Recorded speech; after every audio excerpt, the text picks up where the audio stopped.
E aí, turminha, eu sou o Michel aqui novamente, dessa vez com uma videoaula rapidinha de História e Geografia, tá certo?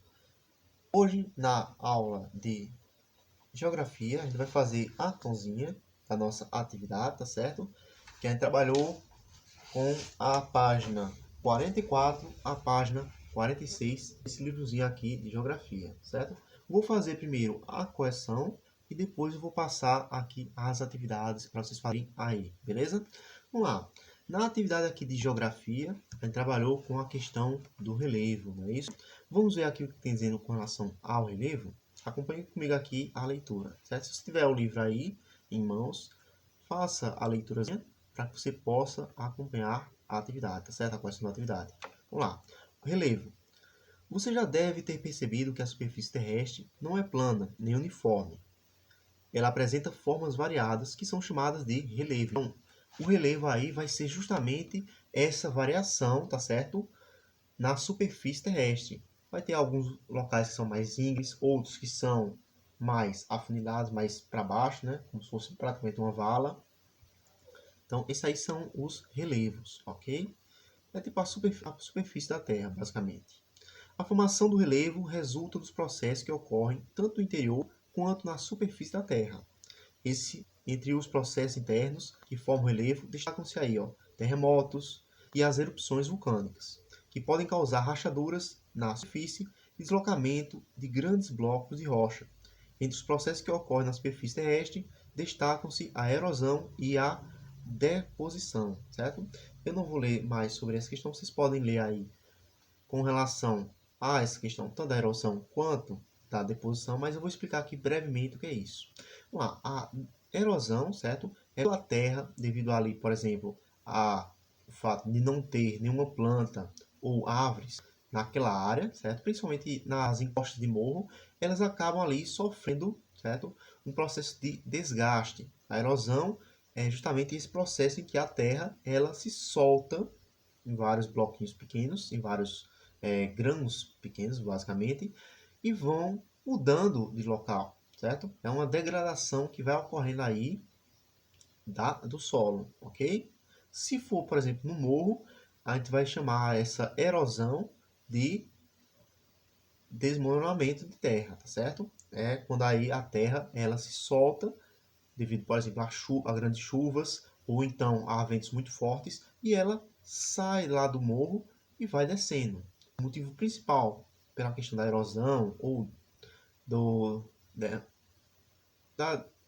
como é que posso dizer assim, dessa questão aí da terra nos morros ela descer é justamente pela falta de plantas, certo? Para segurar essa terra, ok?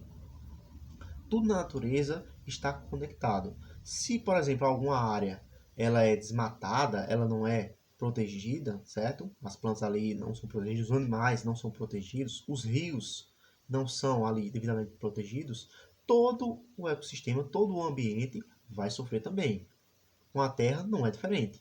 Sem as plantas ali, a gente corre o risco de causar erosão no solo, ou seja, o solo se tornar ali mais fragilizado, certo? Ele ali se desprender com mais facilidade de onde ele está. Também tem a questão dele acabar se depondo, ele ficando nos rios, certo? Essa terra, essa areia, ela indo parar nos rios, e aí com isso nós vamos ter uma coisa chamada de assoreamento dos rios, que é quando os rios eles vão ficando cada vez mais rasos. Isso não é uma coisa boa, por quê? Os peixes que moram nos rios vão cada vez tendo mais dificuldade para poder passar naquelas áreas, sem falar na possibilidade do rio em questão ele simplesmente desaparecer, ok? Vamos lá, com relação aos relevos que nós temos no Brasil, nós temos três tipos de relevos, são eles: os planaltos, que são, como o nome já diz, planos altos, são imensidões ali de terra, superfície de terra, que são basicamente irregulares, certo? E que estão acima do nível do mar. Vamos dizer assim, em teoria eles seriam planos, mas ocorre de vez em quando algumas irregularidades. Quem vive aqui em Caruaru, certo? Sabe que a nossa terra, ela se encontra ali justamente em um planalto, tá certo? A nossa terra, o nível da nossa terra é acima do nível do mar, ok? temos ainda as planícies, que a gente encontra geralmente nos litorais, tá certo?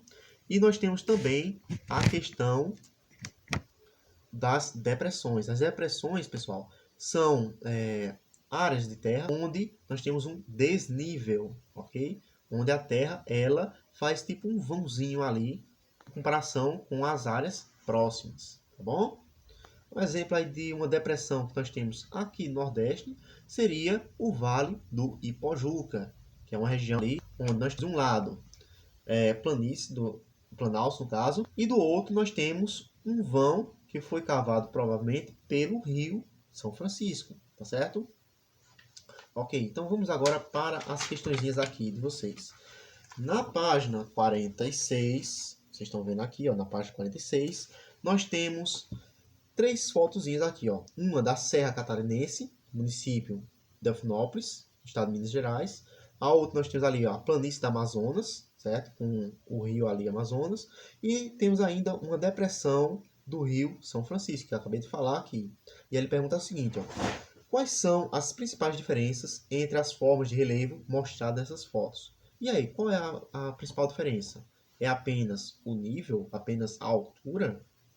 Ou será também a questão ali, por exemplo, do tipo ali, né? Do tipo de planície que a gente está trabalhando, do tipo de relevo que a gente está trabalhando. Em uma foto ali da Serra Catarinense, a gente tem o exemplo, né, de um planalto, uma área que é mais alta do que o do mar e ela é irregular.